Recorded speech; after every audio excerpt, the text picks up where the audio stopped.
तो railway operation and maintenance उसकी ये सेकंड वाली वीडियो है। तो अभी हम लोग आगे के कॉन्सेप्ट के बारे में बात करते हैं, आगे के टॉपिक के बारे में बात करते हैं। Call to traction power controller, TPC का फुल फॉर्म होता है traction power controller. If any abnormalities shown in OHE, अगर OHE में अगर कुछ एबनॉर्मलिटीज़ अगर दिखाई दे रही है तो ऐसे केस में हमें किससे कांटेक्ट करना होता है? ट्रैक्शन पावर कंट्रोलर से कांटेक्ट करना होता है। Do not work in 2 metre of OHE, जो OHE उसके 2 मीटर में 2 मीटर के अंदर हमें काम नहीं करना है, 2 मीटर के बाहर ही हमें काम करना है। Any department taking power block for OHE is known as shadow power block. कोई भी डिपार्टमेंट जो कि OHE के लिए पावर ब्लॉक ले रहा है तो उसे क्या बोला जाता है? Shadow power block. Shadow power block और नॉर्मल पावर ब्लॉक, दो तरीके का पावर ब्लॉक होता है, नॉर्मल पावर ब्लॉक और शैडो पावर ब्लॉक। तो नॉर्मल पावर ब्लॉक में जो ट्रैक्शन पावर कंट्रोलर की जो power system, power supply traction जो डिपार्टमेंट है, पावर सप्लाई ट्रैक्शन डिपार्टमेंट, अगर वहाँ से अगर पावर ब्लॉक ले लिया जा रहा है तो ऐसे केस में जो पावर ब्लॉक होता है इसे बोला जाता है नॉर्मल पावर ब्लॉक। तो पावर ब्लॉक का मतलब क्या होता है? ट्रेन की जो OHE है उसे मतलब डिस्चार्ज करने का जो प्रोसेस होता है उसी को ही बोला जाता है पावर ब्लॉक। ट्रेन की जो OHE उसे टर्न ऑफ करने का जो प्रोसेस होता है उसे ही बोला जाता है पावर ब्लॉक। तो अगर ट्रैक्शन पावर कंट्रोलर या फिर हम लोग बोल सकते हैं पावर सप्लाई ट्रैक्शन, अगर इस डिपार्टमेंट से, पावर सप्लाई ट्रैक्शन के डिपार्टमेंट से अगर पावर को अगर ब्लॉक किया जा रहा है तो इसे बोला जाता है normal power block. But power supply traction के अलावा अगर कोई और दूसरा डिपार्टमेंट होता है जैसे कि civil department, signalling department, rolling stock department, अगर ये डिपार्टमेंट अगर पावर ब्लॉक ले रहे हैं तो जो पावर ब्लॉक होता है उसे बोला जाता है shadow power block. Shadow power block ऐसा पावर ब्लॉक होता है, ये इंटीग्रेटेड पावर ब्लॉक होता है जिसमें मल्टीपल डिपार्टमेंट काम कर रहे होते हैं अंडर वन पावर ब्लॉक, जिसके बारे में हम लोग आगे बात करेंगे। Normal power block is the block taken by OHE department. तो जैसे हमने बात किया, नॉर्मल पावर ब्लॉक ये ऐसा पावर ब्लॉक होता है जो कि OHE डिपार्टमेंट करता है। OHE डिपार्टमेंट अगर पावर ब्लॉक कर रहा है तो normal power block. OHE department के अलावा और कोई डिपार्टमेंट अगर पावर ब्लॉक ले रहा है तो उसे बोला जाता है shadow power block. Two discharge rod should be connect across OHE के अक्रॉस दो डिस्चार्ज रॉड कनेक्ट होना चाहिए, और वो जो डिस्चार्ज रॉड का जो डिस्टेंस है वो कितना होना चाहिए? 100 मीटर से 150 मीटर होना चाहिए। तो दो डिस्चार्ज रॉड कनेक्ट होना चाहिए OHE के अक्रॉस, और वो डिस्चार्ज रॉड, जैसे हमने बात किया, दो डिस्चार्ज रॉड कनेक्ट होना चाहिए OHE के अक्रॉस, और जो डिस्टेंस है वो कितना होना चाहिए? 100 मीटर से 150 मीटर होना चाहिए, राइट। दोनों डिस्चार्ज रॉड का जो डिस्टेंस है 100 मीटर से 150 मीटर के बीच में होना चाहिए। Different rules in act of metro railway book is known as article. जैसे कि हमें पता है जो डिफरेंट रूल्स होते हैं मेट्रो रेलवे की बुक में उसको बोला जाता है आर्टिकल। जैसे कॉन्स्टिट्यूशन में कैसा आर्टिकल होते हैं, वैसा ये जो मेट्रो रेलवे का जो रूल्स एंड रेगुलेशन होता है इसमें भी अलग अलग रूल्स होते हैं, और वो रूल्स के रिगार्डिंग जो एक्ट होते हैं उसे क्या बोला जाता है? आर्टिकल बोला जाता है। MRA है क्या? Metro rail administration represent the metro rail work. ये जो MRA मेट्रो रेल एडमिनिस्ट्रेशन है जो कि क्या शो कर रिप्रेजेंट करता है? Metro railway work. CMRS जैसे कि हमने बात किया, commissioner of metro rail safety ensure fitness and capability of metro rail system. जो CMRS होता है ये basically commissioning of metro rail and safety, ये बेसिकली क्या इंश्योर करता है कि जो मेट्रो रेलवे वो ऑपरेशन के लिए मतलब फिट है या नहीं। जैसे कि अगर कोई नई मेट्रो अगर हम लोग बनाते तो जो मेट्रो है वहाँ पर CMRA की विजिट होगी। CMRA क्या इंश्योर करेगा कि जो मेट्रो है ये फिट है या नहीं सर्विस के लिए, ये मेट्रो में सारे सेफ्टी प्रिकॉशंस लिए गए हैं या नहीं लिए गए। तो ये सारी चीज़ इंश्योर करने के बाद जो CMRS होता है ये अप्रूवल देता है मेट्रो ट्रेन को चलाने की। CMRS जाता है सेंट्रल गवर्नमेंट के पास, और जो सेंट्रल गवर्नमेंट है वो अप्रूवल देती है मेट्रो रेलवे ऑपरेट करवाने की। CMRS check the paper work of metro rail project. यहाँ पर अगर हम लोग देखें डायरेक्टली जो CMRS है वो आ नहीं जाता मेट्रो बनते साथ ही। जो CMRS होता है पहला जो मेट्रो प्रोजेक्ट है उसके पेपर वर्क को चेक करता है। पेपर वर्क को चेक करता है मतलब paper work for metro brake, मतलब जो मेट्रो का जो ब्रेकिंग सिस्टम है उससे रिलेटेड जो पेपर्स हो गए उसको चेक करेगा। फिर उसके बाद जो मेट्रो की जो डिज़ाइनिंग और जो स्पीड होगी उससे रिलेटेड जो पेपर वर्क होगा उसे चेक करेगा। और जो मेट्रो बनाने के लिए जो इंजीनियरिंग जो कंसिडर गई है वो इंजीनियरिंग से रिलेटेड जो पेपर वर्क है सारे पेपर वर्क को चेक करेगा। ये सारे पेपर वर्क को वेरीफाई करने के बाद ही जो CMRS होगा वो आएगा विजिट के लिए। फिर उसके बाद अगर हम लोग देखें MRA gives instruction to CMRA। अभी जो CMRA commissioning of metro rail and safety, तो इसको इंस्ट्रक्शन कौन देता है? MRA देता है। तो जो MRA होता है ये बेसिकली मेट्रो रेल एडमिनिस्ट्रेशन, ये बेसिकली CMRA को क्या देता है? इंस्ट्रक्शन देता है। CMRA को इंस्ट्रक्शन देता है इंस्पेक्शन के लिए, राइट। और अगर कोई एक्सीडेंट इंसिडेंट अगर हो जाता है तो ऐसे केस में जो CMRA वो क्या कर सकता है? एक्शन ले सकता है। मतलब जैसे कि यहाँ पर जैसे कि हमने बात किया जो CMRA ये कब आता है? Commissioning of metro rail and safety ये कब आता है? CMRS ये कब आता है? जब कोई मेट्रो बनती है तो, राइट। तो CMRA आता है और सब कमीशनिंग करता है, टेस्टिंग करता है, राइट। अभी ये CMRA को अथॉरिटी कौन देता है? MRA देता है, मेट्रो रेल एडमिनिस्ट्रेशन। तो जो मेट्रो रेल एडमिनिस्ट्रेशन ये इंस्ट्रक्शन देता है किसको? CMRA को। और जो CMRA होता है वो आके पूरा मेट्रो रेल में देखता है कि मेट्रो रेल बराबर से चलने के लिए रेडी है या नहीं, मेट्रो रेलवे में कोई ऐसा सिस्टम तो नहीं यूज़ किया गया जिसकी वजह से इंसिडेंट हो सकते हैं, मेट्रो रेलवे में अनाउंसमेंट सिस्टम बराबर है या नहीं, मेट्रो रेलवे में फायर अलार्म सिस्टम बराबर है या नहीं। अगर कुछ एबनॉर्मलिटीज़ अगर पाई जाती है उस मेट्रो रेलवे में जिसके वजह से इंसिडेंट होने के चांसेस होते हैं, तो ऐसे केस में जो CMRA है वो मेट्रो रेल के बिहाफ में एक्शन ले सकता है। CMRA अगर चाहे तो मेट्रो रेल को बंद भी करवा सकता है, राइट। व्हेन ESP, यहाँ पर अगर हम लोग देखें when ESP is press then track circuit of platform gates trip. यहाँ पर अगर हम लोग देखें एक डिवाइस होता है जिसे बोला जाता है ESP। जब ESP को प्रेस किया जाता है तो ऐसे केस में जो OHE होती है प्लेटफॉर्म साइड की वो क्या हो जाती है? ट्रिप हो जाती है, ड्रॉप हो जाती है, राइट।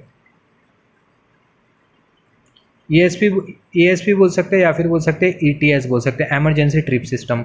एमरजेंसी ट्रिप सिस्टम क्या है? जैसे मान लेते हैं फॉर एग्जांपल मैं प्लेटफॉर्म पे हूँ और कोई ट्रेन आ रही है सामने से, और मान लेते हैं OHE में कुछ मेरे को एबनॉर्मलिटीज़ दिखाई दी, आगे OHE मतलब ब्रेक होते हुए मेरे को दिखाई दी, तो मैं क्या करूँगा? जो ETS है एमरजेंसी ट्रिप सिस्टम, इसको क्या कर दूँगा? मैं इसको ऑफ कर दूँगा।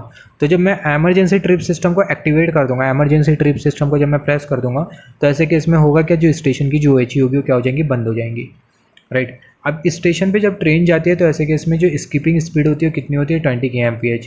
तो जब भी ट्रेन स्टेशन पे से जाएंगी तो जो ट्रेन है वो स्टेशन को स्किप करेंगी at a speed of 20 kmph। Rules for maintenance vehicle. Maintenance vehicle कौन सी व्हीकल होती है? जो नॉन ATP व्हीकल होती है उसे बोला जाता है maintenance vehicle. Non ATP vehicle मतलब कोई ऐसी ट्रेन जिसमें CATCS नहीं लगा हो, continuous automatic train control system अगर नहीं लगा होगा तो उसके जो सब सिस्टम है वो भी नहीं होंगे, जैसे कि ATP नहीं होगा, ATO नहीं होगा, ATS नहीं होगा, राइट। तो ऐसी जो मतलब जो व्हीकल होती है इसे बोला जाता है नॉन ATP व्हीकल, राइट, जिसमें CATCS नहीं होता। जिस व्हीकल में CATCS होता है वो जो व्हीकल होती है उसे ATP व्हीकल बोला जाता है, ATP ट्रेन बोला जाता है। जिस ट्रेन में CATCS नहीं होता है ऐसी जो ट्रेन होती है इसे बेसिकली नॉन ATP व्हीकल बोला जाता है, राइट। तो रूल्स फॉर मेंटेनेंस व्हीकल, जो मेंटेनेंस व्हीकल है उसके लिए रूल है। तो ATP प्रोवाइड प्रोटेक्शन एंश्योरिंग, जैसे हमने बात किया जो ATP है वो हमें प्रोटेक्शन प्रोवाइड करता है, ऑटोमेटिक ट्रेन प्रोटेक्शन सिस्टम, ये ट्रेन को प्रोटेक्शन प्रोवाइड करता है। कैसा प्रोटेक्शन प्रोवाइड करता है? सबसे पहला ट्रेन के बीच में जो एडुकेट डिस्टेंस है उसे मेंटेन करते हुए, स्पीड को रेस्ट्रिक्ट करते हुए, रूट सेट एंड लॉग इसको इंश्योर करते हुए, डोर ऑथराइजेशन इसको इंश्योर करते हुए, रोल बैक प्रोटेक्शन इसको इंश्योर करते हुए। तो ये 4 से 5 फैक्टर को इंश्योर करते हुए जो ATP होता है ट्रेन को प्रोटेक्शन प्रोवाइड करता है। One second repeating the same concept. जो मॉडर्न ट्रेन है उसमें लगा होता है CATCS। CATCS क्या होता है? Continuous automatic train control system. अब ये continuous automatic train control system एक तरीके से ऑटोमेटिक ट्रेन कंट्रोल सिस्टम होता है जिसमें जो ट्रेन है वो ऑटोमेटिकली ऑपरेट होती है। अभी जो CATCS सिस्टम होता है इसमें हमें अलग अलग सब सिस्टम मिलते हैं। ATP automatic train protection, ATC automatic train controlling, automatic train communication, और ATS automatic train supervision. Automatic train supervision ATO क्या होता है? ऑटोमेटिक ट्रेन ऑपरेशन होता है। तो एक CATCS continuous automatic train control system, इसमें हमें 3 से 4 सब सिस्टम मिलते हैं, ATP, ATS, ATO, ATC मिलता है, राइट। तो यहाँ पर ये चारों सब सिस्टम जब ये प्रॉपरली काम करेंगे तो ऐसे केस में जो ट्रेन होगी हमारी ATO में चलेगी, हमारी जो ट्रेन है ऑटोमेटिकली चलेगी। मोस्ट इंपॉर्टेंट हम लोग एम्फोसाइज करते हैं ATP पे, क्योंकि जो ATP है ये बेसिकली ट्रेन को प्रोटेक्शन प्रोवाइड करता है। अगर ट्रेन प्रोटेक्टेड मैनर में चल रही है तो ऐसे केस में ट्रेन को ऑटोमेटिकली चलाने में कुछ प्रॉब्लम नहीं है, राइट। तो ये रीज़न की वजह से जो ATP इससे ज़्यादा मतलब फोकस किया जाता है। तो जो ATP है ऑटोमेटिक ट्रेन प्रोटेक्शन, ये ट्रेन को प्रोटेक्शन प्रोवाइड करेंगी। कब ट्रेन को प्रोटेक्शन प्रोवाइड करेंगी? जब हमारी ट्रेन CATCS में चलेंगी। तो जो ATP है ट्रेन को प्रोटेक्शन प्रोवाइड करती है कुछ चीज़ों को इंश्योर करते हुए। क्या है वो चीज़ें जिसे इंश्योर करते हुए ATP ट्रेन को प्रोटेक्शन प्रोवाइड करती है? तो एडुकेट डिस्टेंस बिटवीन ट्रेन के बीच में एडुकेट डिस्टेंस होना चाहिए, स्पीड एनफोर्समेंट को इंश्योर करते हुए, रूट सेट एंड लॉक इसको भी इंश्योर करते हुए, door authorisation, roll back protection. तो जब हम लोग ट्रेन को ऑटोमेटिकली चलाएंगे तो जो ATP ऑटोमेटिक ट्रेन प्रोटेक्शन वो ये सारी चीज़ को देखेगा कि एडुकेट डिस्टेंस है या नहीं ट्रेन के बीच में, स्पीड एनफोर्समेंट बराबर से हो रहा है या नहीं, स्पीड जो कंट्रोलिंग है बराबर से हो रहा है या नहीं, स्पीड लिमिटेशन बराबर है या नहीं, रूट सेट और लॉक है या नहीं, डोर ऑथराइजेशन मिला है या नहीं, रोल बैक प्रोटेक्शन ये फुलफिल हो रही है या नहीं कंडीशन। तो ये सारी की सारी कंडीशन को एंश्योर करने के बाद जो एटीपी होता है बेसिकली प्रोटेक्शन प्रोवाइड करता है ट्रेन को, राइट। अब यहाँ पर अगर हम लोग देखें non ATP vehicle movement is the movement on non ATP vehicle movement is the movement on main line and it has same rule. यहाँ पर अगर हम लोग देखें जो नॉन एटीपी व्हीकल का जो मूवमेंट होता है मेन लाइन पे उसका उसमें इसमें कुछ रूल्स होते हैं। यहाँ पर ये जो एटीपी व्हीकल है इसमें तो कुछ इतने रूल्स नहीं होते, बट जो नॉन एटीपी व्हीकल होती है उसके बहुत रूल्स होते हैं, क्योंकि जो नॉन एटीपी व्हीकल है ये बेसिकली CATCS से चल रही नहीं है। CATCS नहीं है मतलब ATP नहीं है, ATO नहीं है, ATS नहीं है, ऑटोमेटिक सिस्टम ही नहीं है। तो ऐसे केस में बहुत सारे रूल्स एंड रेगुलेशंस होते हैं जो कि हमें फॉलो करना होता है नॉन एटीपी व्हीकल को चलाने के लिए। नॉन एटीपी व्हीकल में क्या क्या होती है, जैसे कि CMV होती है जिसे बोला जाता है कैटेनरी मेंटेनेंस व्हीकल, फिर उसके बाद डीजल लोगो होता है जो कि नॉन एटीपी व्हीकल है, राइट।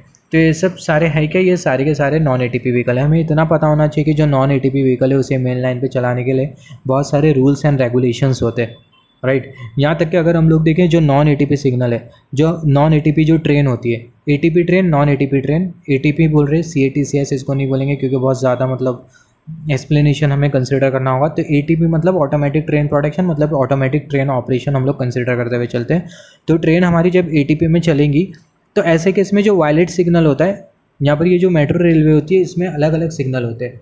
जैसे कि इंडियन रेलवे में अगर हम लोग देखें ग्रीन सिग्नल होता है, रेड सिग्नल होता है, फिर उसके बाद ऑरेंज सिग्नल होता है जिसे येलो एम्बर भी बोला जाता है। बट यहाँ पर ये जो मेट्रो रेल है इसमें बेसिकली वायलेट सिग्नल भी होता है। अभी जो वायलेट सिग्नल होता है, वायलेट सिग्नल ये होता है conditionally proceed signal. Conditionally proceed signal मतलब कि जो रूट है, जो हमारा जो पॉइंट है वो तो सेट है, राइट, पॉइंट सेट है, इंटरलॉक भी सेट है, बट आगे रूट क्लियर नहीं हो सकती है, राइट। तो इसका मतलब होता है वायलेट सिग्नल का मतलब होता है जिसके बारे में आगे हम लोग बात करेंगे। तो in simple word train driver अगर वायलेट सिग्नल अगर देखता है तो भी ट्रेन को क्या कर सकता है, प्रोसीड कर सकता है ग्रेजुअल स्पीड पे या फिर बहुत कम स्पीड पे, right. But non ATP vehicle के लिए ये वायलेट सिग्नल बना ही नहीं है, सिर्फ और सिर्फ ग्रीन सिग्नल बना है। नॉन एटीपी व्हीकल को अगर वायलेट सिग्नल अगर मिल रहा है तो ऐसे केस में जो नॉन एटीपी व्हीकल है वो मूव कर ही नहीं सकती। अगर ग्रीन सिग्नल मिल रहा है तो जो नॉन एटीपी सिग्नल है मूव करेंगी, अदरवाइज जो नॉन एटीपी व्हीकल है वो मूव नहीं करेंगी। तो हम लोग बोल सकते हैं कि जो वायलेट सिग्नल है जो कि कंडीशनली प्रोसीड सिग्नल, जो वायलेट सिग्नल है जो कि है कंडीशनली प्रोसीड सिग्नल, ये एटीपी व्हीकल के लिए बना है बट नॉन एटीपी व्हीकल के लिए नहीं बना है। तो ये रीज़न की वजह से जो नॉन एटीपी व्हीकल होती है उसके लिए बहुत सारे रूल्स एंड रेगुलेशंस होते हैं जो कि फॉलो करना होता है। ROCS का मतलब क्या होता है, underground train has rigid overhead catenary system. ROCS का फुल फॉर्म होता है rigid overhead catenary system. Rigid overhead catenary system, तो जो अंडरग्राउंड ट्रेन होती है उसमें रिजिड ओवरहेड कैटेनरी सिस्टम होता है। ROCS मतलब जो OHE जो वायर होता है वो मतलब रिजिडली फिक्स्ड होता है। मेन लाइन में अगर हम लोग देखें, मेन लाइन पे जो नॉन एटीपी व्हीकल है उसकी जो स्पीड है 25 kmph होती है, और डिपो में अगर हम लोग देखें कितनी होती है 15 kmph होती है। तो बहुत इंपॉर्टेंट है। तो जो नॉन एटीपी व्हीकल है इसकी जो स्पीड होगी मेन लाइन पे कितनी होगी 25 kmph, उससे ज़्यादा नहीं होना चाहिए। डिपो में 15 kmph होती है। Maintenance of OHE should be plan in advance so that CMV can be stable on track. जो CMV क्या है, कैटेनरी मेंटेनेंस व्हीकल है। तो कैटेनरी मेंटेनेंस व्हीकल के बारे में फिर कभी डिस्कस करेंगे, पूरी वीडियो डिस्कस करेंगे कैटेनरी मेंटेनेंस व्हीकल के बारे में। तो जो मेंटेनेंस होता है OHE का वो एडवांस में प्लान होना चाहिए, और जो ताकि जो CMV है उसको हम लोग ट्रैक पे स्टेबल कर सकें। Drop of track circuit shows occupancy of vehicle. यहाँ पर अगर हम लोग देखें, अगर ट्रैक सर्किट अगर ड्रॉप हो जाती है इसका मतलब जो व्हीकल है उस ट्रैक सर्किट को क्या करके रखिए, ऑक्यूपाई करके रखिए। एक पर्टिकुलर ट्रैक सर्किट पर अगर ट्रैक सर्किट अगर ड्रॉप हो जाती है तो इसका मतलब वो जो व्हीकल है ट्रैक सर्किट को क्या करके रखिए, ऑक्यूपाई करके रखिए। Contact resistance should be less than 0.2 ohm of track resistance. यहाँ पर अगर हम लोग देखें जो ट्रैक सर्किट का जो रेसिस्टेंस है, ट्रैक सर्किट का भी कुछ रेसिस्टेंस होता है। ट्रैक सर्किट का जो रेसिस्टेंस है वो 0.2 ओम से कम होना चाहिए नॉन एटीपी व्हीकल के लिए। तो ये भी मोस्ट इंपॉर्टेंट है। जो नॉन एटीपी व्हीकल है, नॉन एटीपी व्हीकल के लिए जो ट्रैक सर्किट का जो रेसिस्टेंस है वो कितना होना चाहिए, 0.2 ओम से कम होना चाहिए। और ट्रैक सर्किट ड्रॉप हो गई जिसका मतलब ट्रैक सर्किट हमें ये बता रही है कि वो पर्टिकुलर ट्रैक पे कोई ना कोई व्हीकल है। Track tamping should be carried out under the engineers position. जो ट्रैक टैंपिंग होती है ये बेसिकली इंजीनियर्स पोजीशन के अंडर में होना चाहिए और ये नॉन रेवेन्यू आवर्स में होना चाहिए। ट्रैक टैंपिंग क्या होती है, जैसे कि जो ट्रैक का जो बैलास्ट होता है उसको मतलब सेटिंग करने का एक प्रोसेस होता है। ट्रैक टैंपिंग हम लोग बोल सकते हैं ये एक ऐसा काम होता है जो कि ट्रैक से रिलेटेड होता है। तो ये जो ट्रैक टैंपिंग जो वर्क है इसको बेसिकली इंजीनियर्स पोजीशन के अंडर में होना चाहिए और ये नॉन रेवेन्यू आवर में होना चाहिए। नॉन रेवेन्यू आवर में होना चाहिए मतलब जब ट्रेन सर्विस में नहीं होती है, मतलब रात के टाइम होना चाहिए नॉन रेवेन्यू आवर मतलब रात के टाइम होना चाहिए, या फिर हम लोग बोल सकते हैं ऐसे टाइम होना चाहिए जब पैसेंजर वाली ट्रेन ज़्यादा नहीं होती। Railway track is unsafe for any maintenance staff because railway track has current flow. यहाँ पर अगर हम लोग देखें जो रेलवे ट्रैक होती है ये अनसेफ होती है किसी भी मेंटेनेंस स्टाफ के लिए, क्योंकि जो रेलवे ट्रैक होती है उसमें क्या हो रहा होता है, करंट का फ्लो हो रहा होता है। यहाँ पर अगर हम लोग देखें रेलवे ट्रैक और रेल, यहाँ पर अगर हम लोग देखें जो रेलवे ट्रैक होती है इसमें क्या होता है, करंट का फ्लो होता है, बट जो रेल होती है इसमें कोई करंट का फ्लो नहीं होता, that does not have current flow. तो ये बहुत इंपॉर्टेंट है। यहाँ पर ये जो रेलवे ट्रैक होती है इसमें बेसिकली करंट का फ्लो हो रहा होता है, इलेक्ट्रिक करंट का फ्लो हो रहा होता है, बट जो रेल होती है, अब ये रेल क्या होती है, जैसे कि हमने बात किया था यहाँ पर ये हमने कंसिडर किया, ये है स्लीपर, और ये जो स्लीपर है इसके ऊपर कुछ इस तरीके से क्या बिछा दिया जाता है, रेल बिछा दिया जाता है। अब ये जो रेल होती है स्लीपर के कांटेक्ट में होती है with the help of fasteners, with the help of fastening device. तो रेलवे ट्रैक में अगर हम लोग देखें इलेक्ट्रिक करंट का फ्लो हो रहा होता है, बट जो रेल है उसमें इलेक्ट्रिक करंट का फ्लो नहीं हो रहा होता है। जैसे हमने बात किया था टैंपिंग मशीन, जो टैंपिंग मशीन होती है ये भी एक तरीके से नॉन एटीपी व्हीकल है। तो ये जो टैंपिंग मशीन होती है बेसिकली ट्रैक के मेंटेनेंस के लिए होती है, और ये बेसिकली ये नॉन एटीपी व्हीकल है। ये क्या है, नॉन एटीपी व्हीकल।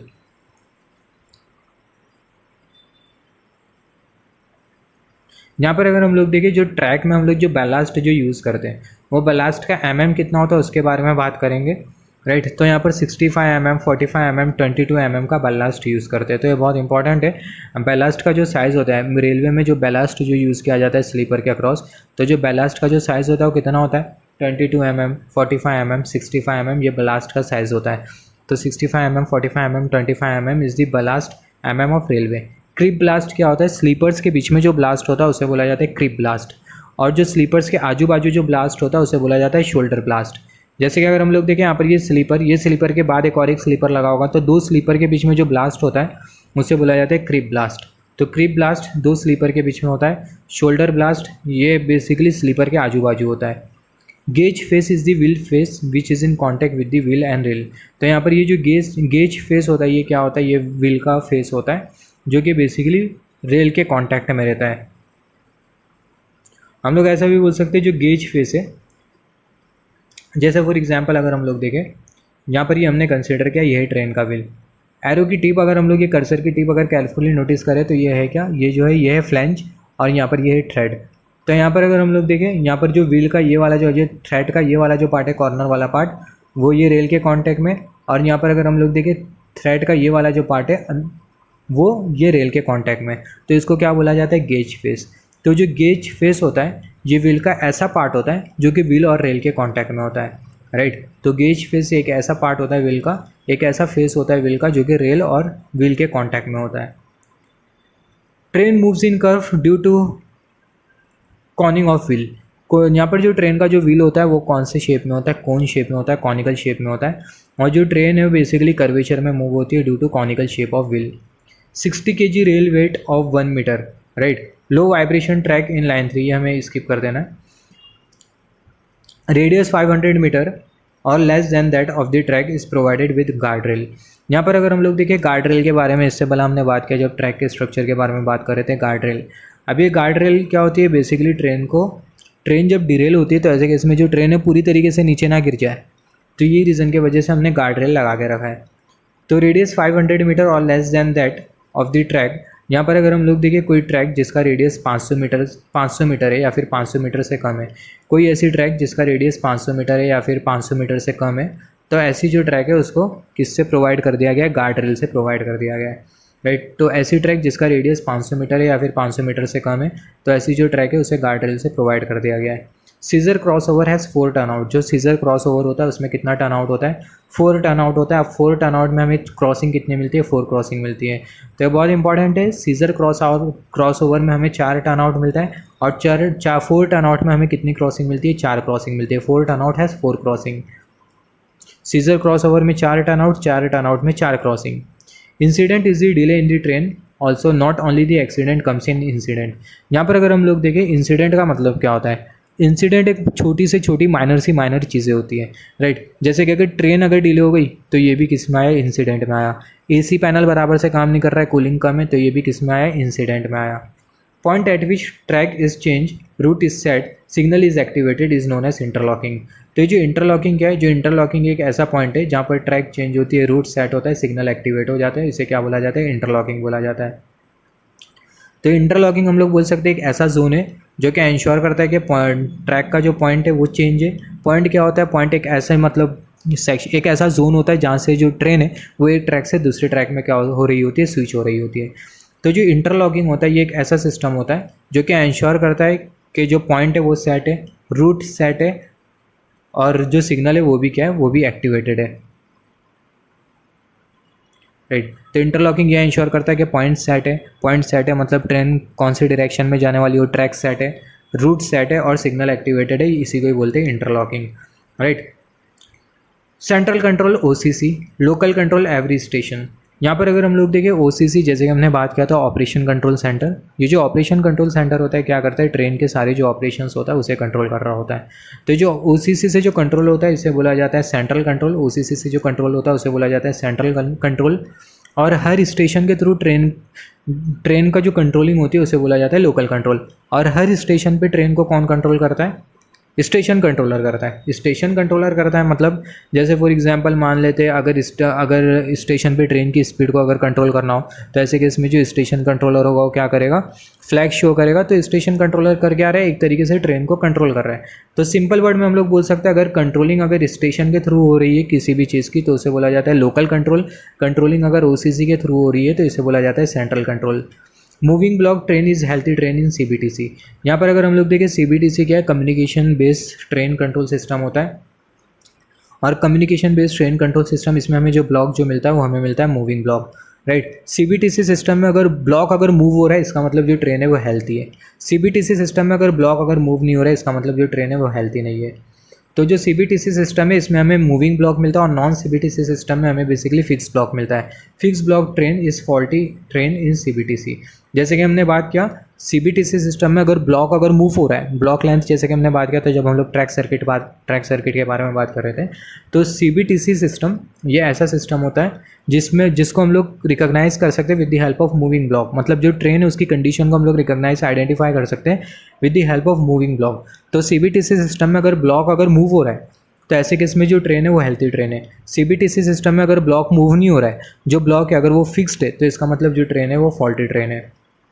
यहाँ पर अगर हम लोग देखें down direction down movement normal direction, up direction up movement normal direction, up direction down movement abnormal direction, down direction up movement abnormal direction. तो यहाँ से हमने क्या समझा, यहाँ से हमने ये समझा ट्रेन की दो लाइन होती है, पहली जो लाइन होती है वो होती है डाउन लाइन और दूसरी जो लाइन होती है वो होती है अप लाइन। डाउन लाइन से जो ट्रेन है वो डाउन डायरेक्शन में जाना चाहिए, अप लाइन से जो ट्रेन है वो अप डायरेक्शन में जाना चाहिए, और इसको हम लोग बोलते हैं नॉर्मल डायरेक्शन। जैसे कि अगर हम लोग देखें डाउन लाइन में डाउन डायरेक्शन है, या फिर हम लोग बोल सकते हैं लाइन के बदले डाउन लाइन, अप लाइन के बदले डाउन डायरेक्शन कंसिडर कर लेते हैं। डाउन डायरेक्शन में ट्रेन का डाउन मूवमेंट हो रहा है, इसका मतलब नॉर्मल डायरेक्शन है ट्रेन का। अप डायरेक्शन में ट्रेन का अप मूवमेंट हो रहा है, इसका मतलब नॉर्मल डायरेक्शन है ट्रेन का। बट अप डायरेक्शन में डाउन मूवमेंट हो रहा है, इसका मतलब ये एबनॉर्मल डायरेक्शन है, एबनॉर्मल मूवमेंट है। डाउन डायरेक्शन में अप मूवमेंट हो रहा है, इसका मतलब ये भी क्या है, एबनॉर्मल डायरेक्शन है, राइट। अप लाइन में ट्रेन अप डायरेक्शन में जा रही है तो इसका मतलब नॉर्मल डायरेक्शन, डाउन लाइन में डाउन डायरेक्शन में जा रही है नॉर्मल डायरेक्शन। अप लाइन में अगर डाउन डायरेक्शन में जा रही है तो एबनॉर्मल डायरेक्शन, डाउन लाइन में अप डायरेक्शन में जा रही है तो एबनॉर्मल डायरेक्शन। फिर उसके बाद अगर हम लोग देखें trap point disconnect and reconnect depot and main line. यहाँ पर अगर हम लोग देखें एक पॉइंट होता है जिसे बोला जाता है ट्रैप पॉइंट। अब ये जो ट्रैप पॉइंट होता है ये क्या करता है, बेसिकली डिस्कनेक्ट करता है और रिकनेक्ट करता है किसको, डिपो और मेन लाइन को। डिपो और मेन लाइन को, जैसे कि डिपो किसे बोला जाता है, ट्रेन का जो यार्ड होता है उसे बोला जाता है डिपो, जहाँ पर ट्रेन का maintenance, overhauling, testing, trouble shooting होती है उसे बोला जाता है डिपो। डिपो में हमें आईबीएल मिलता है, एसबीएल मिलता है, फिर उसके बाद वर्कशॉप लाइन मिलती है, इसके बारे में हमने डिस्कशन किया है। When train ATP does not work, then we run train in restricted manual mode। जब ट्रेन का ATP automatic train protection system जब ये काम नहीं करता है तो ऐसे केस में जो ट्रेन है उसको हम लोग किस में चलाते हैं, रेस्ट्रिक्टेड मैनुअल मोड में चलाते हैं। रेस्ट्रिक्टेड मैनुअल मोड में ट्रेन की जो स्पीड होती है 25 kmph होती है। 25 kmph के ऊपर अगर ट्रेन ड्राइवर ट्रेन की स्पीड को लेके जाएगा तो ऐसे केस में जो ट्रेन है उसमें ब्रेक लग जाएगा। यूटीओ में अगर हम लोग देखें दो मोड होता है, पहला जो मोड होता है वो होता है स्लीप मोड और दूसरा होता है वेकअप मोड। तो ये भी बहुत इंपॉर्टेंट है, यूटीओ में दो मोड होता है, स्लीप मोड और वेकअप मोड, राइट। एएमएस का मतलब क्या होता है, ऑक्सिलरी मेंस सबस्टेशन। एएसएस का मतलब क्या होता है, ऑक्सिलरी सबस्टेशन। यहाँ पर अगर हम लोग देखें इलेक्ट्रिकली आइसोलेटेड है जीरो पोटेंशियल डिफरेंस। कोई भी सिस्टम जब इलेक्ट्रिकली आइसोलेटेड होता है तो ऐसे केस में जो पोटेंशियल डिफरेंस होता है कैसा होता है, जीरो होता है। न्यूट्रल सेक्शन एक ऐसा सेक्शन होता है जो कि मैकेनिकली तो कनेक्टेड होता है बट इलेक्ट्रिकली आइसोलेटेड होता है। अगर न्यूट्रल सेक्शन अगर इलेक्ट्रिकली आइसोलेटेड है तो ऐसे केस में जो पोटेंशियल डिफरेंस होगा वो क्या होगा, जीरो होगा। तो जो टीपीसी है ये ट्रैक्शन पावर कंट्रोलर होता है और जो टीपीसी है ये बेसिकली ऑथराइज्ड पर्सन होता है सारे इलेक्ट्रिकल वर्क के लिए। तो TPC is traction power controller, जो टीपीसी है ट्रैक्शन पावर कंट्रोलर है and it is the authorised person for all electrical work. और ये ऑथराइज्ड पर्सन होता है सारे इलेक्ट्रिकल वर्क के लिए, राइट। जैसे कि रेलवे में जितने भी जो इलेक्ट्रिकल वर्क होते हैं, जैसे कि ओएचई का वर्क हो गया, राइट, सबस्टेशन का जो वर्क हो गया, तो इसके लिए जो टीपीसी होता है ट्रैक्शन पावर कंट्रोलर ये रिस्पॉन्सिबल होता है। TPC is responsible for identifying whether OHE is charge और नॉट। और जो टीपीसी है रिस्पॉन्सिबल होता है ये आइडेंटिफाई करने के लिए कि जो ओएचई है वो चार्ज है या फिर नहीं है। Discharge rod should B place on both the side of OHE during power block. जो डिस्चार्ज रॉड है इसको ओएचई के दोनों साइड पे लगाया जाता है पावर ब्लॉक के टाइम पे। Check dryness of earth rod, check its strength during power block. यहाँ पर जब पावर ब्लॉक किया जाता है तो ऐसे केस में एक रॉड लगाया जाता है जिसे बोला जाता है अर्थिंग रॉड।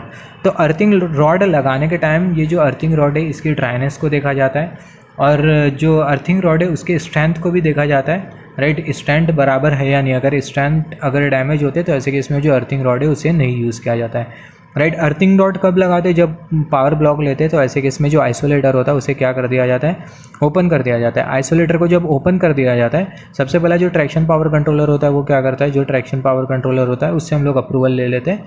इसके बारे में आगे बात करेंगे, पावर ब्लॉक का एक सीक्वेंस होता है। तो इतना हमें याद रखना है कि जो आइसोलेटर होता है उसे क्या कर दिया जाता है, ओपन कर दिया जाता है। आइसोलेटर को ओपन करने के बाद जो डिस्चार्ज रॉड होता है वो लगाया जाता है, राइट। फिर उसके बाद जब पावर ब्लॉक को जब कैंसिल किया जाता है और पावर को फिर से स्विच ऑन किया जाता है तो ऐसे केस में सबसे पहला जो डिस्चार्ज रॉड होता है अर्थिंग रॉड उसे निकाला जाता है, फिर उसके बाद जो आइसोलेटर है उसे क्लोज किया जाता है। Check dryness of earth rod, जैसे हमने बात किया था जो अर्थिंग रॉड होती है उसका हमें ड्राइनेस चेक करना होता है और उसकी स्ट्रेंथ हमें देखना होता है पावर ब्लॉक के time. Maximum permissible distance for earthing rod is 1 kilometre. जो अर्थिंग रॉड है उसमें जो मैक्सिमम जो परमिसिबल जो डिस्टेंस है वो कितना होना चाहिए, 1 किलोमीटर होना चाहिए। 1 किलोमीटर के मैक्सिमम डिस्टेंस पे हम लोग लगा सकते हैं earthing rod. Blue lamp station, BLS blue lamp station is a device which trips the station OHE during emergency and it is present in underground system. It is also known as ETS। जैसे कि हमने बात किया था emergency trip system, emergency trip system इसको basically blue lamp station भी बोला जाता है। तो जो ब्लू लैम्प स्टेशन होता है एक ऐसा डिवाइस होता है जो कि क्या करता है, स्टेशन में जो इस प्लेटफॉर्म पे जो प्लेटफॉर्म की जो OHE होती है उसे क्या कर देता है, ट्रिप कर देता है। मतलब ये ब्लू लैम्प स्टेशन या फिर बोल सकते हैं जो ETS है एमरजेंसी ट्रिप सिस्टम, जब मैं इसको एक्टिवेट करूँगा तो ऐसे केस में जो प्लेटफॉर्म के साइड में जो OHE होगी वो क्या हो जाएंगी, डी एनर्जाइज हो जाएंगी। अब ये जो ETS होता है कहाँ पर लगा होता है, located at the end point of the station, right. तो ये जो ETS होता है स्टेशन के एंड पॉइंट पे लगा होता है, कॉर्नर वाली जगह पे लगा होता है। और एक प्लेटफॉर्म में कितने ETS होते हैं, एक प्लेटफॉर्म में 6 ETS होते हैं। तो वेरी इंपॉर्टेंट पॉइंट है ये। तो एक प्लेटफॉर्म में 6 ETS होते हैं। 4 type of signal can be use in metro railway according to MRGR, metro railway general rules. तो यहाँ पर जो मेट्रो इसमें हम लोग 4 टाइप का सिग्नल यूज़ कर सकते हैं। 4 type of signal can be use in metro railway according to MRGR। कौन कौन सा सिग्नल है जो कि हम लोग यूज़ कर सकते हैं, पहला जो सिग्नल है वो है कैप सिग्नल, दूसरा जो सिग्नल है वो है फिक्स सिग्नल और तीसरा जो सिग्नल है ये कौन सा सिग्नल है, हैंड सिग्नल है। कैप सिग्नल ये कौन सा सिग्नल होता है, जो कैप सिग्नल होता है ये ऐसा सिग्नल होता है जो कि टारगेट स्पीड टारगेट डिस्टेंस बताता है। फिक्स सिग्नल जो कि ट्रैक के बाद जो लेफ्ट साइड में लगा होता है, लेफ्ट साइड में ही लगा होना चाहिए, बट कोई कोई ऐसा सर्कमस्टेंसेस होता है जिसमें राइट साइड में लगाना पड़ता है, right. But according to rules जो सिग्नल है वो लेफ्ट साइड में ही लगा होना चाहिए। फिर उसके बाद हैंड सिग्नल, जो हैंड सिग्नल होता है जैसे कि हैंड से जो सिग्नलिंग सिस्टम जो शो करते हैं, जैसे कि एक कोई पर्सन होता है स्टेशन कंट्रोलर होता है जो कि क्या करता है हाथ से ग्रीन फ्लैग शो करता है, तो इसे बोला जाता है हैंड सिग्नल। एक सिग्नल होता है जिसे बोला जाता है सेमाफोर सिग्नल। अभी जो सेमाफोर सिग्नल है ये मेट्रो रेलवे में अलाउड नहीं है। तो semaphore signal is not allowed in metro railway. ये पहले के टाइम यूज़ किया जाता था जब स्टीम इंजन चलता था, स्टीम इंजन से ट्रेन चलती थी, तो सेमाफोर सिग्नल यूज़ किया जाता था जो कि बेसिकली ब्लैक कलर का होता था। यहाँ पर अगर हम लोग देखें टारगेट स्पीड टारगेट डिस्टेंस अगर ये 0 से ज़्यादा है, टारगेट स्पीड टारगेट डिस्टेंस अगर ये 0 से ज़्यादा है, टारगेट स्पीड और टारगेट डिस्टेंस अगर ये ग्रेटर होता है 0 के कंपैरिजन में, तो इसका मतलब ये प्रोसीड सिग्नल है। Cap signal is due to ATP. जो कैप सिग्नल है हमें किसके थ्रू मिलता है, एटीपी के थ्रू मिलता है। तो जो एटीपी बेसिकली कैप सिग्नल को भी क्या करता है, इंश्योर करता है, राइट। तो जो कैप सिग्नल है ऑटोमेटिक ट्रेन प्रोटेक्शन के थ्रू हमें मिलता है। अब जो टारगेट स्पीड और जो टारगेट डिस्टेंस है, जब ये ज़ीरो के कंपैरिजन में ज़्यादा होगा तो ऐसे केस में प्रोसीड सिग्नल है। अभी बात करते हैं शंट सिग्नल के बारे में। ये जो शंट सिग्नल होता है इसको मेन लाइन पे नहीं यूज़ किया जाता। Shunt signal can not install on main line. अब ये जो शंट सिग्नल होता है इसमें दो एस्पेक्ट होते हैं। पहला इस एस्पेक्ट होता है ऑफ एस्पेक्ट और दूसरा जो एस्पेक्ट होता है वो होता है ऑन एस्पेक्ट। शंट सिग्नल को हम लोग कभी प्रैक्टिकली देखेंगे। जो शंट सिग्नल होता है हमें कुछ इस तरीके से दिखाई देता है। उसमें तीन लाइट होती है, एक यहाँ पर और एक यहाँ पर, एक यहाँ पर, कुछ इस तरीके से तीन लाइट हमें दिखाई देती है, राइट। अगर वर्टिकली लाइट अगर जलेगी, मतलब ये वाली लाइट और ये ऊपर वाली लाइट, सिर्फ ये दोनों लाइट जलेंगी और ये वाली लाइट नहीं जलेंगी, तो इसको बोला जाता है ऑफ एस्पेक्ट। ऑफ एस्पेक्ट है, इसका मतलब क्या है, रूट क्लियर है। रूट क्लियर है इसका मतलब जो ट्रेन है उसको क्या किया जाता है, रूट क्लियर है इसका मतलब जो ट्रेन है उसे कहाँ पर आगे प्रोसीड किया जा सकता है, राइट। तो जो शंट सिग्नल होता है सिर्फ और सिर्फ डिपो में होता है, और जो मेन लाइन सिग्नल होता है वहाँ पे सिर्फ और सिर्फ कौन सा सिग्नल होता है, फिक्स सिग्नल होता है। अभी यहाँ पर जैसे हमने बात किया, ये ऊपर वाली लाइट और नीचे वाली लाइट वर्टिकली अगर दोनों लाइट ग्लो करेगी तो इसका मतलब कौन सा एस्पेक्ट है, ऑफ एस्पेक्ट है। ऑफ एस्पेक्ट है इसका मतलब रूट क्लियर है। रूट क्लियर है इसका मतलब जो ट्रेन है उसे प्रोसीड कर सकते हैं। बट अगर हम लोग देखें यहाँ पर हॉरिजॉन्टल मैनर में अगर लाइट जली है, मतलब ये वाली लाइट जली है और ये वाली लाइट जली है, तो इसका मतलब क्या है, ऑन एस्पेक्ट है। ऑन एस्पेक्ट है इसका मतलब जो रूट है वो क्लियर नहीं है। रूट क्लियर नहीं है इसका मतलब जो ट्रेन है उसको आगे प्रोसीड नहीं किया जा सकता है, राइट।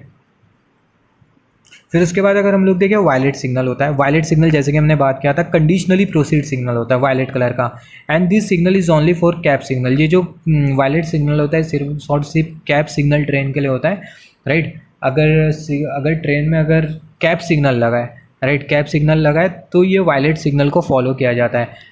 और कैप सिग्नल कौन सी ट्रेन में होगा, एटीपी ट्रेन में होगा। नॉन एटीपी ट्रेन में कैप सिग्नल नहीं होता। तो जो वायलेट सिग्नल होता है कंडीशनली प्रोसीड सिग्नल होता है, और ये जो वायलेट सिग्नल होता है सिर्फ और सिर्फ कैप सिग्नल वाली ट्रेन के लिए एप्लीकेबल होता है। बाकी और ये जो कैप सिग्नल वाली जो ट्रेन है ये हमें एटीपी ट्रेन में मिलेंगी, राइट। नॉन एटीपी ट्रेन में हमें कैप सिग्नल नहीं मिलेगा, राइट। और यहाँ पर ये जो कैप सिग्नल है ये कंडीशनली प्रोसीड सिग्नल है। प्रोसीड तो कर सकते हैं ट्रेन, बट कुछ कंडीशन है जो कि हमें कंसिडर करना होगा ट्रेन ऑपरेटर को। Train operator needs to contact with traffic controller for proceed. जैसे कि यहाँ से हमने क्या समझा, ट्रेन चला रहे हैं फॉर एग्जांपल एक पर्सन, तो ऐसे कि इसमें वायलेट सिग्नल दिख गया। मतलब मान लेते मैं ट्रेन चला रहा हूँ और मुझे वायलेट सिग्नल दिख गया, तो वायलेट सिग्नल दिख गया तो इसका मतलब कंडीशनली प्रोसीड सिग्नल। तो यहाँ पर कुछ कंडीशंस होगी और वो कंडीशंस को एंश्योर करने के बाद ही मैं ट्रेन को आगे प्रोसीड कर सकता हूँ। तो कंडीशन क्या होगी वो पता करने के लिए मैं किससे कांटेक्ट करूँगा, किससे कम्युनिकेट करूँगा, ट्रैफिक कंट्रोलर से। मैं ट्रैफिक कंट्रोलर को बोलूँगा ये पर्टिकुलर साइड में जो सिग्नल है बेसिकली वायलेट कलर का है, तो फिर आगे प्रोसीड करना है या नहीं करना है, तो फिर वो मुझे इन्फॉर्मेशन देगा ट्रैफिक कंट्रोलर और मैं ट्रेन को आगे प्रोसीड करूँगा, राइट। डिपो में अगर हम लोग देखें शंट सिग्नल और कलर लाइट सिग्नल दोनों का यूज़ करते हैं, बट मेन लाइन पे सिर्फ और सिर्फ कौन सा सिग्नल यूज़ होगा, मेन लाइन पे सिर्फ और सिर्फ फिक्स सिग्नल यूज़ होगा। मतलब कलर लाइट सिग्नल यूज़ होगा, शंट सिग्नल मेन लाइन पे नहीं यूज़ किया जाता है। In main line only colour light signal, in depot red and yellow colour aspect. यहाँ पर अगर हम लोग देखें डिपो में अगर हम लोग देखें सिग्नल का जो एस्पेक्ट है, जैसे कि हमने बात किया मेन लाइन पे हम लोग कलर लाइट सिग्नल यूज़ कर सकते हैं, डिपो में कलर लाइट सिग्नल और शंट सिग्नल दोनों यूज़ होता है। डिपो में शंट सिग्नल और कलर लाइट सिग्नल दोनों यूज़ होता है, बट मेन लाइन में सिर्फ और सिर्फ कलर लाइट सिग्नल यूज़ होता है। यहाँ पर ये डिपो में अगर हम लोग कलर लाइट सिग्नल अगर यूज़ कर रहे हैं तो कौन से कलर का सिग्नल यूज़ होगा, मोस्टली रेड और येलो कलर का सिग्नल। वो जो सिग्नल है उसमें हमें कौन से एस्पेक्ट मिलेंगे, रेड और येलो कलर के एस्पेक्ट मिलेंगे। तो red and yellow aspect in colour light signal. तो डिपो में हमें जो कलर लाइट सिग्नल मिलेगा उसमें हमें ये रेड और येलो एस्पेक्ट मिलेगा। फिर उसके बाद virtual signal is for cap signal train. जो वर्चुअल सिग्नल होता है बेसिकली कैप सिग्नल ट्रेन के लिए होता है, राइट। तो जो वर्चुअल सिग्नल होता है उस ट्रेन के लिए होता है जिस ट्रेन में कैप सिग्नल लगा है। Signal is provided at the point of crossing. जो सिग्नल है उसे कहाँ पर दिया जाता है, पॉइंट ऑफ क्रॉसिंग पे दिया जाता है, जहाँ पर ट्रेन क्रॉस हो रही होती है वहाँ पर सिग्नल दिया जाता है। कटआउट मोड एक ट्रेन का मोड है। कटआउट मोड में होता है कि ट्रेन की जो स्पीड है वो 25 के एमपीएच से ऊपर चले जाती है, तो ऐसे केस में जो ट्रैक्शन सप्लाई है वो क्या हो जाती है, कट ऑफ हो जाती है। Cut out mode traction supply cut off after 25 के MPH and it is under railway rolling stock does not comes in signalling. यहाँ पर अगर हम लोग देखें जो कट आउट मोड है, ट्रेन के अलग अलग ऑपरेटिंग मोड होते हैं। आरओएस मोड होता है, आरएम मोड होता है, कट आउट मोड होता है। तो यहाँ पर ये जो कटआउट मोड है ये एक ऐसा मोड होता है जो कि रूलिंग स्टॉक डिपार्टमेंट में आता है, सिग्नलिंग डिपार्टमेंट में नहीं आता। सिग्नलिंग डिपार्टमेंट में कौन कौन सा मोड आता है, एटीपी मोड आता है, राइट। फिर उसके बाद आरओएस मोड आता है। तो ये सब किस में आता है, सिग्नलिंग डिपार्टमेंट में। आरओएस मोड क्या होता है, रन ऑन साइड मोड। तो इसमें बेसिकली होता क्या है, मान लेते हैं ट्रेन जो है हमारी एटीपी में चल रही है, ट्रेन चल रही है एटीपी में, और अचानक से सिग्नल गायब हो गया, सिग्नल ज़ीरो हो गया, और जब ट्रेन को सिग्नल नहीं मिलेगा ट्रेन एटीपी में नहीं चलेगी, राइट। तो जो सिग्नल है वो बंद हो गया, तो ऐसे केस में जो ट्रेन है वो एटीपी में नहीं चल रही है, ट्रेन एटीपी में नहीं चल रही है। इसका मतलब ट्रेन किस में चलेंगी, आरओएस में चलेंगी, रन ऑन साइड मोड में। रन ऑन साइड मोड में भी जो स्पीड की जो लिमिटेशन है वो है 25 kmph। ट्रेन चल रही है आरओएस में, रन ऑन साइड मोड में, फिर कुछ देरी के बाद जो ट्रेन है उसे मतलब सिग्नल मिल गया, और अगेन ट्रेन जो है वो किस में स्विच हो जाएंगी, एटीपी में स्विच हो जाएंगी। सिंपल वर्ड में अगर एटीपी अगर लॉस हो जाता है तो जो ट्रेन है आरओएस में स्विच हो जाएंगी, और जैसे ही एटीपी मिल जाएगा तो जो ट्रेन है वो आरओएस से एटीपी में स्विच हो जाएंगी। हम लोग ऐसा बोल सकते हैं, जब तक सिग्नल मिल रहा है तब तक जो ट्रेन है वो एटीपी में चलेंगी। जैसे ही सिग्नल गया, जैसे ही ऑटोमेटिक सिग्नलिंग का कमांड गया, तो ऐसे केस में होगा क्या, जो ट्रेन है एटीपी से आरओएस में चले जाएंगी। और जैसे ही सिग्नलिंग का कमांड मिल जाएगा ट्रेन को, तो जो ट्रेन है आरओएस से किस में आ जाएंगी, एटीपी में आ जाएंगी। अब ये जो तो जैसे हमने बात किया कटआउट मोड में होगा क्या, जैसे ट्रेन की स्पीड 25 kmph के ऊपर जाएंगी, तो ऐसे केस में होगा क्या, जो ट्रैक्शन पावर सप्लाई वो क्या हो जाएगा, कट हो जाएगा, राइट। मतलब ट्रैक्शन पावर सप्लाई मतलब वो चीज़ से पावर सप्लाई कट नहीं होगा, जो ट्रैक्शन मोटर में जो सप्लाई जा रही होगी वो क्या हो जाएंगी, वो कट हो जाएंगी, राइट। तो कटआउट मोड में जो ट्रैक्शन सप्लाई वो कट ऑफ हो जाएंगी आफ्टर 25 kmph। जैसे ट्रेन 25 kmph को 25 kmph के ऊपर जाएंगी, तो ऐसे केस में जो ट्रैक्शन सप्लाई वो क्या हो जाएंगी, कट ऑफ हो जाएंगी। और ये बेसिकली रोलिंग स्टॉक डिपार्टमेंट के अंडर में आता है, सिग्नलिंग डिपार्टमेंट के अंडर में नहीं आता। आरओएस और जो आरएम मोड है इसमें कैप सिग्नल नहीं होता, राइट। जब ट्रेन को कैप सिग्नल नहीं मिलेगा तब ट्रेन आरओएस में चलेंगी या फिर आरएम में चलेगी, राइट। बेसिकली जब ट्रेन को हम लोग डिपो में लेके आते हैं तो ट्रेन को रेस्ट्रिक्टेड मैनुअल मोड में लेके आते हैं, राइट। रेस्ट्रिक्टेड मैनुअल मोड में क्या होता है, जो ट्रेन है उसे 25 kmph की स्पीड पे चलाते हैं। अगर उससे ज़्यादा ट्रेन की स्पीड जाएंगी तो ऐसे केस में जो ट्रेन है उसमें क्या लग जाएगा, इमरजेंसी ब्रेक लग जाएगा। ट्रेन अभी चल रही है, मान लेते हैं मेन लाइन पे, राइट। ट्रेन मेन लाइन पे चल रही है और मेन लाइन पे ट्रेन चल रही है एटीपी पे चल रही है। इसका मतलब ट्रेन में कैप सिग्नल मिल रहा है, मतलब target distance, target speed train के पास है। ट्रेन अभी एटीपी में चल रही है और अचानक से क्या हो जाता है, सिग्नल फेलियर हो जाता है।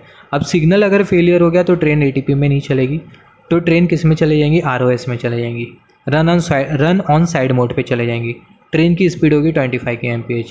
अब ट्रेन आरओएस मोड में चल रही है, अचानक से ट्रेन को सिग्नल मिल गया, ट्रेन को जैसे सिग्नल मिल जाएगा ट्रेन एटीपी में स्विच हो जाएंगी आरओएस से, और फिर उसके बाद जो ट्रेन होगी वो एटीपी में ही चलेंगी।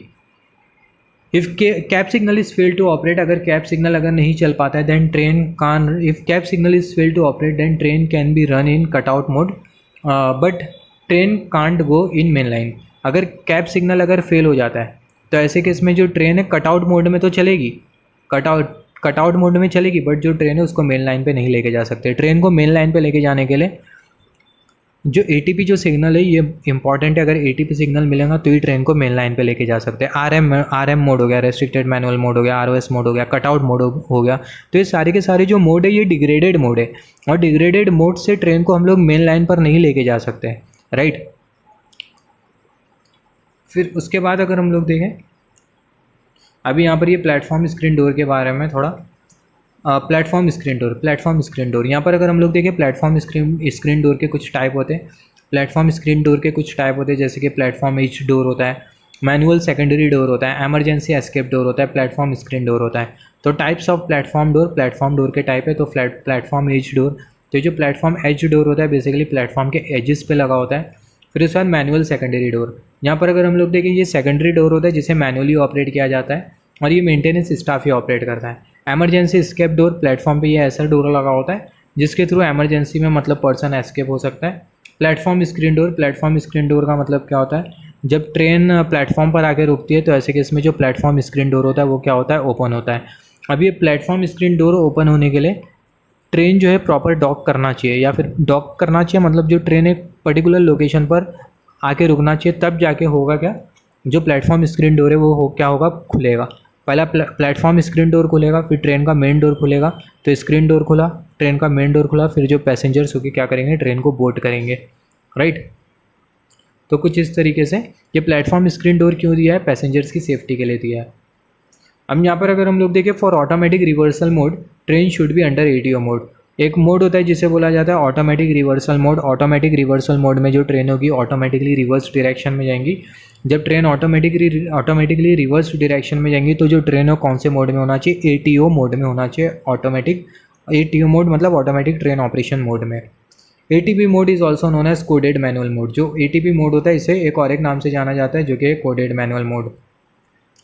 तो ये भी बहुत इंपॉर्टेंट है, जो एटीपी मोड है इसको एक और एक नाम से जाना जाता है जो कि क्या है, कोडेड मैनुअल मोड, राइट। जो आरएम जो मोड है इसे बोला जाता है रेस्ट्रिक्टेड मैनुअल मोड। और ये डिफ़ॉल्ट मोड होता है ट्रेन का डिपो में। मतलब जैसे फॉर एग्जांपल ट्रेन को, जैसे कि ट्रेन है और वो जो ट्रेन है उसे मुझे चलाना है, तो ट्रेन को चलाने के लिए मैं कहाँ पर जाऊँगा, डिपो में जाऊँगा जहाँ पर ट्रेन खड़ी होती है, राइट। तो मैं डिपो में जाके किससे कम्युनिकेट करूँगा, डिपो कंट्रोलर से कम्युनिकेट करूँगा। जो डिपो कंट्रोलर होगा मुझे ये बोलेगा कि वो पर्टिकुलर लाइन पर जो ट्रेन है उसे सर्विस के लिए लेके जाना है, राइट। तो जो पर्टिकुलर लाइन पर मतलब IBL1 कंसिडर कर लेते हैं, IBL1 पर एक ट्रेन है जिसे सर्विस के लिए लेके जाना है। तो मैं जाऊँगा वो IBL1 पे जो ट्रेन है उसको मैं क्या करूँगा, बोट करूँगा। बोट करने के बाद ट्रेन का एक पर्टिकुलर नंबर होता है, ट्रेन सेट नंबर होता है, ट्रेन आईडी नंबर होता है, जिसके बारे में हम लोग आगे बात करेंगे ट्रेन ऑपरेशन एंड मेंटेनेंस की वीडियो में आगे। तो जो ट्रेन होगी उसको मैं क्या करूँगा, बोट करूँगा, ट्रेन में जाऊँगा, सारे जो सिस्टम्स हो गए मैं ऑन करूँगा। तो जब मैं ट्रेन को जब ऑन करूँगा तो मुझे जो डिफ़ॉल्ट मोड जो मिलेगा वो होगा रेस्ट्रिक्टेड मोड। मोड तो बहुत सारे, RM मोड है, ATO मोड है, ATP मोड है, कटआउट मोड है, बट मुझे जो डिफ़ॉल्ट जो मोड जो मिलेगा कौन सा मोड होगा, रेस्ट्रिक्टेड मैनुअल मोड होगा। रेस्ट्रिक्टेड मैनुअल मोड में ट्रेन की जो स्पीड होगी 25 kmph होगी, और जैसे ट्रेन की स्पीड 25 kmph से ऊपर जाएंगी तो ऐसे केस में जो ट्रेन है ब्रेक लग जाएगा। यहाँ पर अगर हम लोग देखें कटआउट मोड, जैसे कि हमने बात किया था 25 kmph के ऊपर जाएंगी ट्रेन तो ऐसे केस में जो ट्रैक्शन सप्लाई वो क्या हो जाएंगी, कटआउट हो जाएंगी। तो दो तरीके के कटआउट मोड है, हाई स्पीड कटआउट मोड है और लो स्पीड कटआउट मोड है। हाई स्पीड कटआउट मोड में ट्रेन की जो स्पीड होती है वो कितनी होती है, 40 kmph होती है। और लो स्पीड कटआउट मोड में ट्रेन की जो स्पीड होती है वो कितनी होती है, 25 kmph होती है। मतलब 25 kmph के बाद जो ट्रैक्शन सप्लाई वो कट हो जाएंगी, और हाई स्पीड कटआउट में 45 kmph के बाद ट्रेन की जो ट्रैक्शन सप्लाई वो कट हो जाएंगी। इन RM mode train door is open by train driver only. जो रेस्ट्रिक्टेड मैनुअल मोड होता है ये एक तरीके से मैनुअल मोड है, यहाँ पर कुछ ऑटोमेटिक ऑपरेशन नहीं होगा। तो जो ट्रेन का जो डोर ओपनिंग है और जो डोर क्लोजिंग है वो ट्रेन ड्राइवर करेगा मैनुअली। फिर उसके बाद अगर हम लोग देखें, जैसे हमने बात किया था CBTC सिस्टम है, नॉन CBTC सिस्टम है। CBTC सिस्टम में मूविंग ब्लॉक होता है, नॉन CBTC सिस्टम में कोई मूविंग ब्लॉक नहीं होता, राइट। CBTC सिस्टम में CATCS सिस्टम होता है, और यहाँ पर अगर हम लोग देखें इसमें नॉन CBTC सिस्टम में भी CATC सिस्टम होता है। CATCS system continuous automatic train control system, right. तो CBTC सिस्टम इसमें हमें मूविंग ब्लॉक तो मिलेगा, communication based train control system इसमें मूविंग ब्लॉक मिलेगा। जो नॉन CBTC सिस्टम में हमें मूविंग ब्लॉक नहीं मिलेगा। CBTC सिस्टम में हमें CATCS मिलेगा, continuous automatic train control system, और नॉन CBTC सिस्टम में भी हमें CATCS सिस्टम मिलेगा, continuous automatic train control system.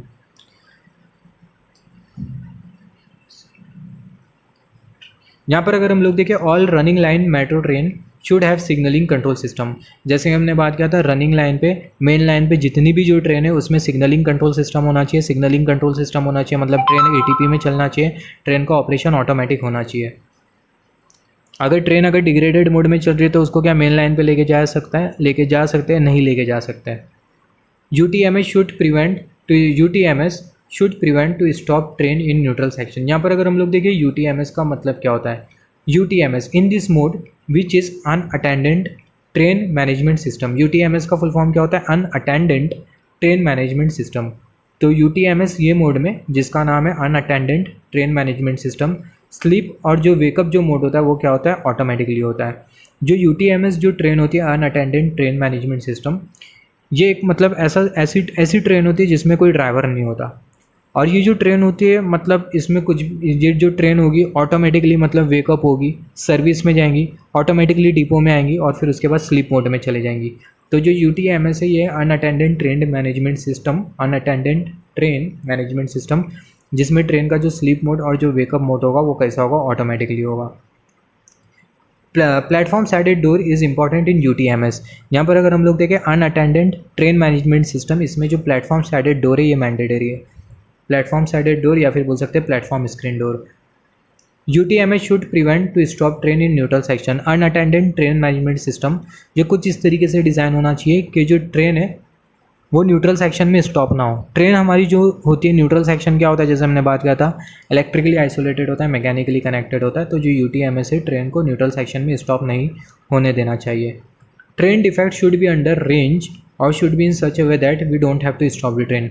यहाँ पर अगर हम लोग देखें, ऑब्वियसली ट्रेन में डिफेक्ट होना कंपलसरी। ट्रेन जब इतनी टाइम चलती है, इतना टाइम चलती है, इतनी सर्विस देती है, तो ऑब्वियसली ट्रेन में कुछ ना कुछ तो क्या होगा, डिफेक्ट होगा। तो ट्रेन में जो भी डिफेक्ट होता है, जब भी ट्रेन को परचेज़ करते हैं तो हम लोग यह इंश्योर करते हैं कि जो ट्रेन में जो डिफेक्ट है वो एक पर्टिकुलर रेंज में होना चाहिए। इस रेंज में होना चाहिए कि जो ट्रेन है उसे हमें सर्विस से स्टॉप ना करना पड़े। मतलब हमने एक ट्रेन को बनाया और ट्रेन को हमने मेन लाइन पे दे दिया, और जो ट्रेन है उसमें कुछ ऐसा डिफेक्ट आया कि जो ट्रेन है उसको हम लोग फिर से सर्विस में ही नहीं दे पा रहे। तो ट्रेन में डिफेक्ट होना होता है, ट्रेन में डिफेक्ट, क्योंकि एक सिस्टम है, राइट। तो ये जो ट्रेन में जो डिफेक्ट होगा तो एक पर्टिकुलर रेंज में होना चाहिए, जिसके वजह से हमें ट्रेन को स्टॉप ना करना पड़े, right. Objective of train operation, train operation का ऑब्जेक्टिव क्या है, जैसे कि हमने डिस्कस किया, ये जो वीडियो का जो नाम है वो है ट्रेन ऑपरेशन एंड मेंटेनेंस। तो यहाँ पर train operation, railway operation and maintenance, तो यहाँ पर ये ऑब्जेक्टिव जो है ये ट्रेन ऑपरेशन का वो क्या है, पैसेंजर सेफ्टी। जब भी ट्रेन के ऑपरेशन के बारे में बात करते हैं तो सबसे पहला पैसेंजर की सेफ्टी मोस्ट इंपॉर्टेंट पॉइंट। तो passenger safety, just hold on, passenger safety, train punctuality, train reliability, train frequency, तो ये सब है क्या, ट्रेन ऑपरेशन का ऑब्जेक्टिव है, राइट। तो पैसेंजर की safety, train punctuality, train reliability, train frequency, train punctual time पे आना चाहिए, ट्रेन रिलायबल होना चाहिए, ट्रेन की फ्रीक्वेंसी बराबर होना चाहिए, मतलब बैक टू बैक ट्रेन आना चाहिए, ज़्यादा डिले नहीं होना चाहिए तो ट्रेन के बीच में, जैसे कि प्लेटफॉर्म से एक ट्रेन गई, दूसरी ट्रेन आने के लिए बहुत ज़्यादा टाइम लग रहा है, ऐसा नहीं होना चाहिए। ट्रेन की फ्रीक्वेंसी बराबर होना चाहिए, ट्रेन की रिलायबिलिटी, ट्रेन की पंक्चुअलिटी, पैसेंजर की सेफ्टी, राइट। तो ये सब है कि ऑब्जेक्टिव है ट्रेन ऑपरेशन का। इसको कुछ इस तरीके से कोड वर्ड में याद रख सकते हैं, RPFS, राइट। तो रिलायबिलिटी, फिर उसके बाद पंक्चुअलिटी, फिर उसके बाद फ्रीक्वेंसी, फिर उसके बाद पैसेंजर सेफ्टी। तो किसी भी ट्रेन ऑपरेशन का यही ऑब्जेक्टिव होता है, पैसेंजर की सेफ्टी, ट्रेन की पंक्चुअलिटी, फिर उसके बाद ट्रेन की फ्रीक्वेंसी, फिर उसके बाद ट्रेन की रिलायबिलिटी। यहाँ पर अगर हम लोग देखें, अभी बात करने वाले फायर के बारे में, जो फायर है ये एक्सोथर्मिक और एंडोथर्मिक प्रोसेस दोनों है। जो फायर है, फायर ये दोनों प्रोसेस में आती है, एक्सोथर्मिक प्रोसेस में भी और एंडोथर्मिक प्रोसेस में भी। Type 1 construction, no combustion material is for building construction. यहाँ पर अगर हम लोग देखें, जो टाइप 1 कंस्ट्रक्शन होता है ये ऐसा कंस्ट्रक्शन होता है जिसमें कोई कंबस्शन मटेरियल का यूज़ ही नहीं किया जाता है बिल्डिंग के कंस्ट्रक्शन के लिए, बिल्डिंग को कंस्ट्रक्ट करने के लिए। यहाँ से हमने फायर सेफ्टी क्यों स्टार्ट कर दी, क्योंकि ट्रेन में हम लोग फायर सिस्टम के बारे में बात करते हैं, राइट। ट्रेन में अगर मान लेते हैं किसी रीज़न की वजह से आग लग जाती है, तो ऐसे केस में ट्रेन में जो सिस्टम जो यूज़ की गई, जैसे कि ट्रेन की स्पेसिफिकली जब ट्रेन में आग लगती है तो हम लोग यह इंश्योर करते हैं कि जो आग है वो जो फायर है वो ट्रेन के इंटीरियर में ना आए, राइट। और इंटीरियर का जो मटेरियल होता है, इंटीरियर में जैसे कि सीट के लिए, ट्रेन की जो पैसेंजर सीट होती है उसके लिए जो मटेरियल जो यूज़ किया जाता है वो FRP मटेरियल होता है, फायर रिटार्डेंट पॉलीमर, जो कि क्या करता है 30 मिनट तक के मतलब हीट को बियर करने की कैपेसिटी रखता है। तो टाइप, इसी रीज़न की वजह से यहाँ पर ये फायर सेफ्टी इंपॉर्टेंट है। तो टाइप 1 कंस्ट्रक्शन में अगर हम लोग देखें, कोई कंबस्शन मटेरियल का यूज़ नहीं होता बिल्डिंग के कंस्ट्रक्शन के लिए। फिर उसके बाद टाइप 2 कंस्ट्रक्शन, टाइप 2 कंस्ट्रक्शन में अगर हम लोग देखें, थोड़ा बहुत कंबस्शन मटेरियल यूज़ किया जाता है किसी भी चीज़ को बनाने के लिए। फिर उसके बाद अगर हम लोग देखें, ट्रेन में जो केबल जो होता है वो केबल का टाइप होता है, और वो जो केबल का जो टाइप है वो है FRLSMZ। FRL मतलब fire retardant low smoke zero halogen, fire retardant low smoke zero. यहाँ पर अगर हम लोग देखें, ये वाला है FRLSZH। तो एक केबल का टाइप है जो कि है fire retardant low smoke zero halogen. तो ट्रेन में जो केबल जो यूज़ किया जाता है उसका ये टाइप होता है fire retardant low smoke zero halogen. तो ये केबल का नाम बहुत इंपॉर्टेंट है, केबल का टाइप बहुत इंपॉर्टेंट है। अभी बात करने वाले इलेक्ट्रिकल फायर के बारे में।